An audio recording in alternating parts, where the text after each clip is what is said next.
The incident took place on a day in 1986. About 2 to 2.5 kilometers from our village, there was a marsh called Boroi Gata. Since it was monsoon season, the marsh was full of water. On the west side of the marsh was a cremation ground, and on the east side was a graveyard. In the middle of the marsh, we had set up a fish farm, enclosing the area with nets. To prevent theft, we would send 2 to 3 people daily to guard the embankment. On the south side of the embankment, a wooden platform was built on the water, where people could sit and keep watch over the embankment. Finally, one night, I and my cousin, Nazar Ali, were sent to guard the embankment. After finishing our dinner, Nojor and I started our journey through the lonely village path in the evening. After 1 to 1.5 kilometers from the start of the journey, we heard someone behind us call out. Turning around, we saw an old man in a white robe who warned us, "Don't go that way. Something terrible will happen to you." Ignoring his words, we continued forward. After walking for another 20 to 30 minutes, we finally reached the edge of the marsh. Our small boat was moored there, by which we used to travel in embankment. We reached the wooden platform on the south side, and after a bit of chatting, dozed off. At around 1 o'clock at night, we were awakened by a female voice. In the dim light of the moon, we saw a young woman standing by the cremation ground, holding a child. She called out to us, saying, "Take me across." Nojor asked, "Who are you?" The woman replied, "You wouldn't know me. I live across the other side of marsh." Then, without thinking anything, we went to the crematorium to take the girl to the other side, and from there we took the girl in a boat and left for her destination. The girl was sitting in the canopy of the boat. I was driving the boat from the front and Nazar Ali from the back. At one point of the boat ride, we felt that the boat was getting heavy. The boat became so heavy that even after we drive it with all our might, the boat did not move at all. At that time, Nazar Ali heard a sound like a bone being chewed, coming from inside the canopy of the boat. When Nazar Ali went to the canopy to find out, he was not at all prepared for what he saw. He sees that girl is chewing the finger of the baby in her lap. Seeing Nazar Ali, the girl eats another finger of the kid, and she looks strangely at him.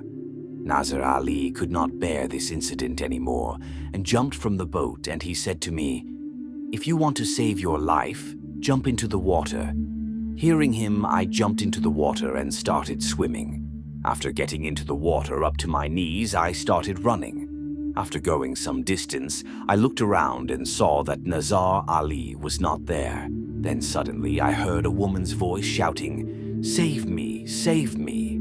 After hearing the screams, I saw in the dim light of the moon, a few arms away from me, a middle-aged shadow statue was trying to forcefully kill a girl by hanging her from a banyan branch. By the time I reached to save her, the girl had breathed her last breath.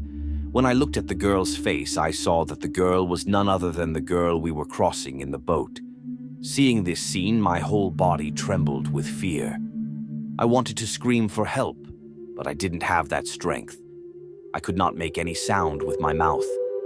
Just then, the shadow statue gives a terrible demonic smile and says, "Who will save you now?"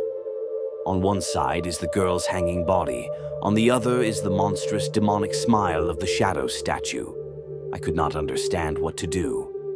I started reciting what I knew of Surah from Al-Quran, but nothing was going right because of fear. Finally, I started running to save myself. At one stage of running, I tripped over something. I don't remember anything after that. When consciousness returned, I found myself in bed. I called my father and said, "How did I get here?" Then the father started saying, "Even after morning, when you did not return home, I and some village people went out to look for you.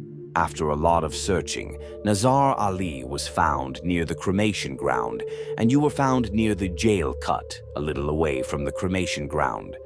My father asked, "What happened to you?" I told him everything. When I inquired about Nojor, he said, "Nojor hasn't regained consciousness yet." Nojor conscious finally came to in the afternoon, and as soon as I heard the news, I went to him to ask what had happened with him. He described the horrifying events inside the canopy, which you already know.